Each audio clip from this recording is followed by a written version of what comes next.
the project will give you no investment.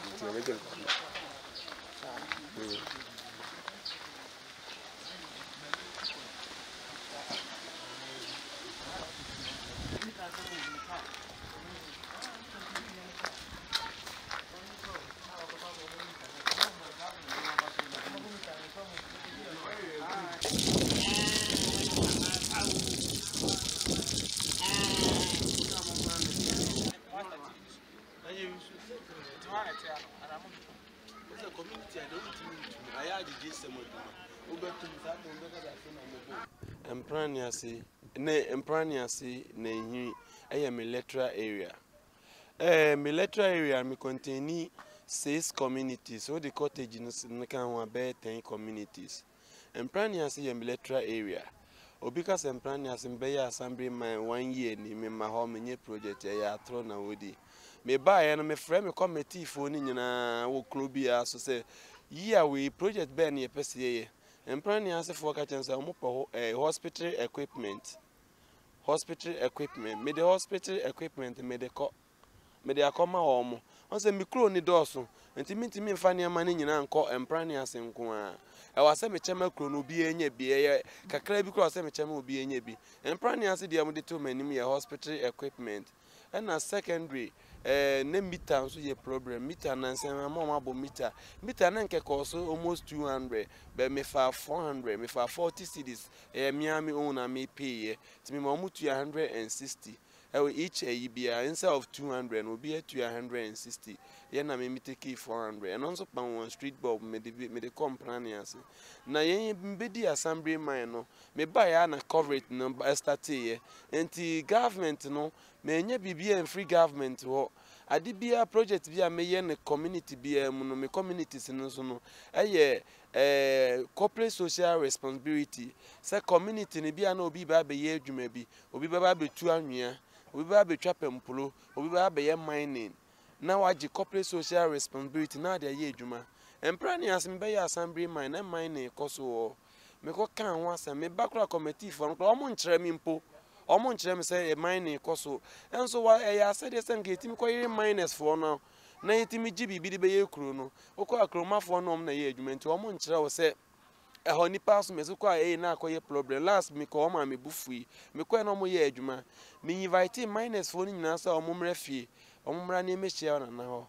meti an say so omo kwa ko share na ho kan bibi awie me busa committee chairman so omo wie bibia omo kan bibi awie maka bibia wie say mo kan say na de nka minim say na de loyalties na oye de oje be corporate social responsibility na wo hin on say eja oye bibia e ka say try common fund bia anto wo say fa ko ye adwuma corporate social responsibility na nka metimi de ye bibi eno so be ko na omo ne ahemfo na kan bo no omaje e ba san so wo assembly man no ko ya e di problem wo ne ahemfo nsam ne wo manfo no e benya ntokwa enti wo mo ka say assembly man bia say project nko so that area on na che di free no enti Empraniasi ka me electoral area ho eso pa mikro no ka de so no kula beto so be miensa na say eyenan me ko na de ten say wo mo na na mo ni se bi assembly man no se yetua ye ka o se ma common fund bi se de ko makro no sa na ya na most na enim na ya na mimre wo mo ni nyina so ya ban ya hwe kwan ya nam so before election president Mayeti say a free pechi be payment to krom de kwan de ama contract o ye hu bibia ewie ye be ye kwan no ye tu ya ye kwan ya ye feeling be ye tu hu na mo bebrebe o ma anye kwan no president anye kwan no enti me ma fam de menye free district assembly de me ye ne kronum na de fra ba mu de wa na national issue wo assembly man for so abansa aban no fabra uko lobby kola yisa aban na beye o de ma contract onye ya assembly man de na obeye enti ma fam de me ye enti o mo nto o mo bo na afenso o mo nyanka bomu na afenso obi beye adwuma o mani pakro no ye mani pakro ni hu ne left and right ye mani pakro ni hu sa de se na so ye na community ni nya so mfaso na o mo nya se ya na o mo no makwa akohia na o makoka e ba sa community na nya hwe nipa no kro be wi adwuma no o nya hwe o man na nya hwe na mla kro ye adwuma no no asole agya ho no o gya hokọ ya ma o man na nya hwe nti sa ho no any problem nti ho no so wo mo so e na ama sa problem na ba metu pipe ba ko afi bi mi twa wo mo kwan so de ma won within 1 year no nti me try my best ye ba bensa so na school ni o ye gigi 2 ni si 3 classroom yesi wie boss so yam say oman na agige ntobo anti da na antimi anye da ya strong kana wasan ka aban ne beboa aban na amoye eda na ebu ogukwa ebugukwa no me de ma desrede yeto nipa bebrebe nim ema pechi number 2 assembly mine atimi boa me nkyɛnse na community me ne community ne keka bo ma yetimi de 3 classrooms no asiwo edisi okula mu no kula emprasa district assembly nso ma cement 50 bars of cement e de support ye e wo bensa so ensiana me community military area center ensiana ho na ye community no military area na ho na me fan say ye capital ene ho ensiana no so population ye wonsiana ye 4220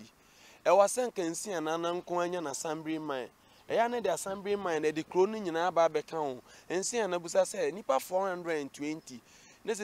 na say assembly mine ba ko hwe kro 5 a o kan population ni boma getting to 6000 na assembly mine ba ko e pass assembly mine ne bre communities mako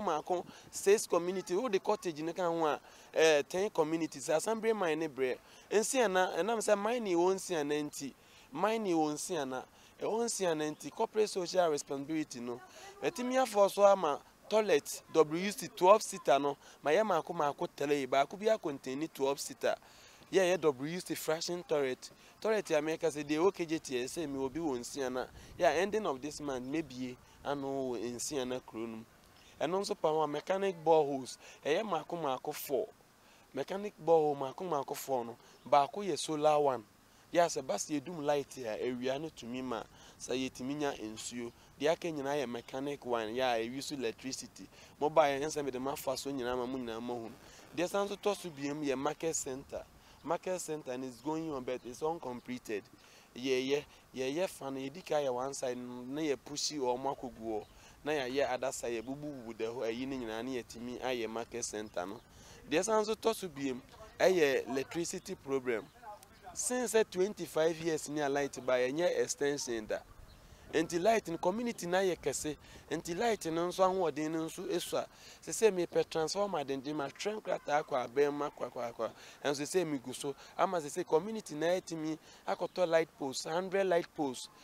light post ba ku bia contain ebro almost 680 aka 20 cedis light pole ba ku bia contain 700 Ghana cedis ya to sa mako 100 calculate community na ya de enti nsiana no say the community ne bo omodde no enti development so cost wo nsiana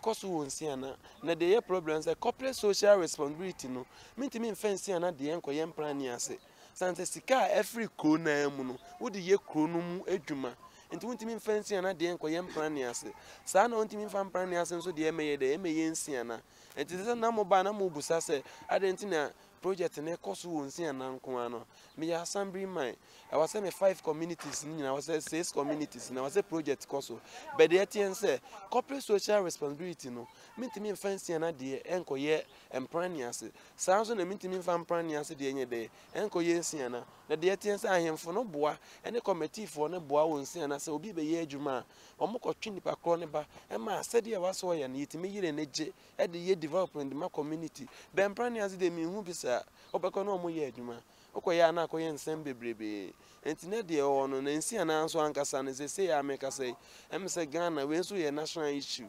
enkola student enkonya kromunya bi international ya force wetimi aye chess mako 700 se ya menemo ka say de 40 na baba duru dia ka no de mai omo ye de ba week bia odi biba ekopin so obeye do wades e de ama community no ya sanso abobo meters ama community no ndi community no obi wo ba bia me peso ya so emprani ase bensa so keniago na bi ka se meter ye bo meter ye nyisika maamunum yisi je adwuma no meter de krokesem na etua sika na wasenka meter no pa ba ko bi etua 2 million nanso me mamutu 160 me fa 40 cedis no ama obi etu 140 me ba ma insurance nso ama bensa so keniago ensiana e de ama wo mo enti me 1 year no project ama ye no ya se enchire nkanfo no won so ma ya de sanse me nyasika bi enfra be me ba district assembly cement ya menya kro 100 bars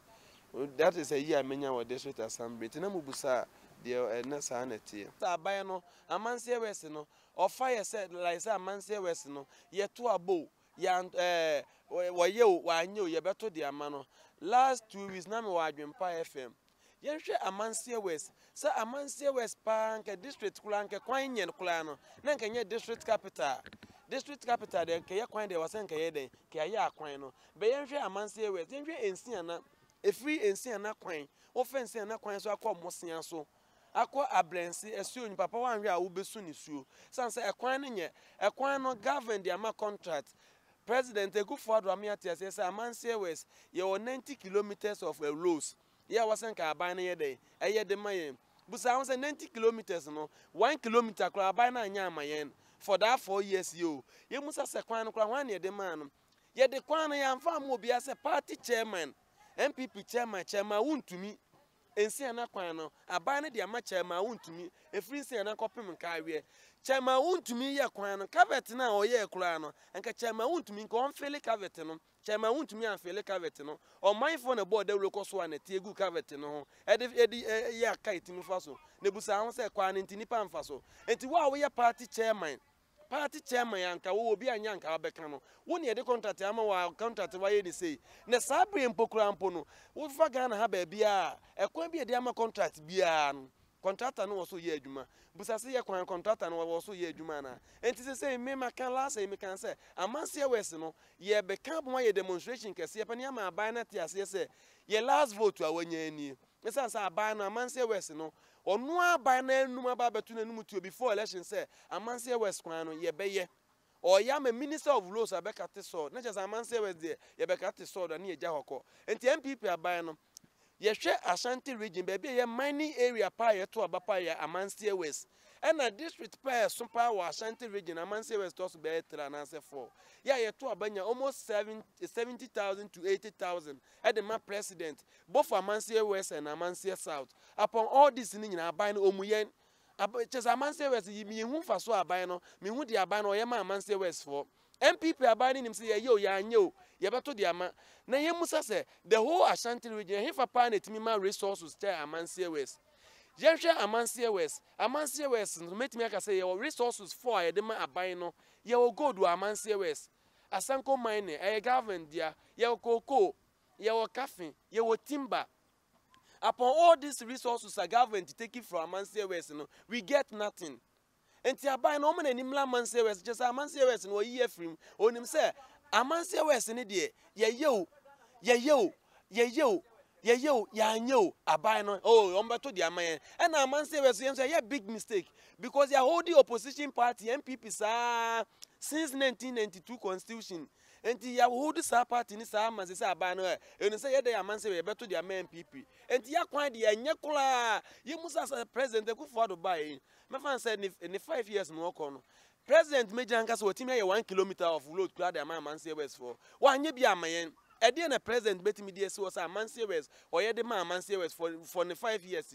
ya to aba MPP sa enso MPP ba na ye nso ya say ye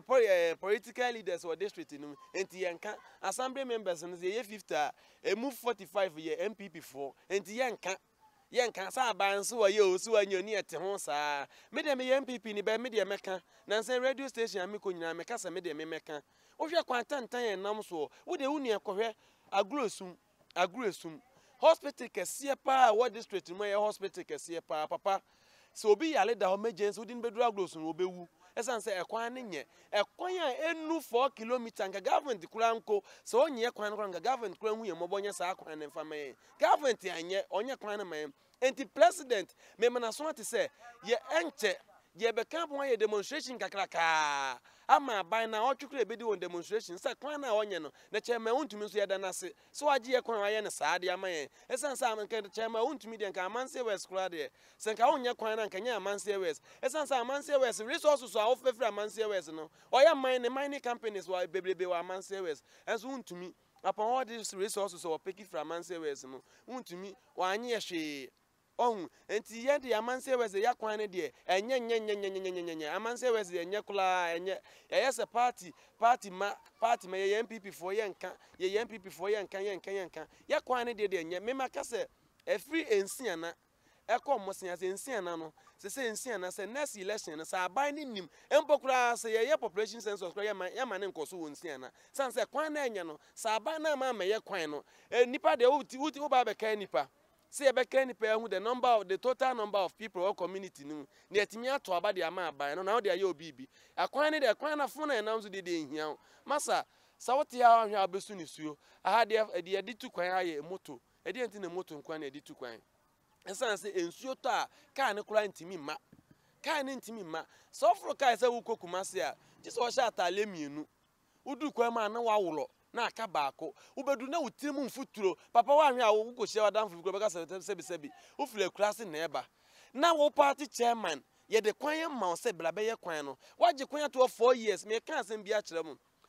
NDC penso NDC hanye ne stronghold aha nka wo mo hokola enso wo mota wo de ye kwan ma contract chema untumi buy na ewo NDC fo nse na wo mo ye adwuma obepa wo mo free so opa wo mo nyina free so ma wo mo ne ma nyina otwegu wulam untumi be ye carpet ni mpo untumi ode chef ankon kata so ma untumi anya amaye abai ne hwe no wo hwe ne han ne ye kwan je sa amanse wese de wo yi edi na firim enti ye nso ye etu ye hofo enti bi de me ka kire aban se onim se wo wie ne 8 years se wo ho nanso party ndie wo ho MPP party ndie wo ho se amanse wese kwan ye free nsia na efa amosia soko si anye kwan na next 4 years abato ya aba sa aba we ye nto enkoso wo nsia na ye nto ntina de enchekra be ye demonstration ye ni nkro na atwa ye ho hye ye keka abom ye ka ba be ye demonstration kese pa sa aban se ni wura fi de obeka na manso kwanta ni wura fi a won sa amla no mra metie no won fanko because obeka na manso kwanta sa obeye kwan no 90 kilometers of roads munko busa president say 90 kilometers na okan no waye musai waye aduru hene waye musai wanye hwe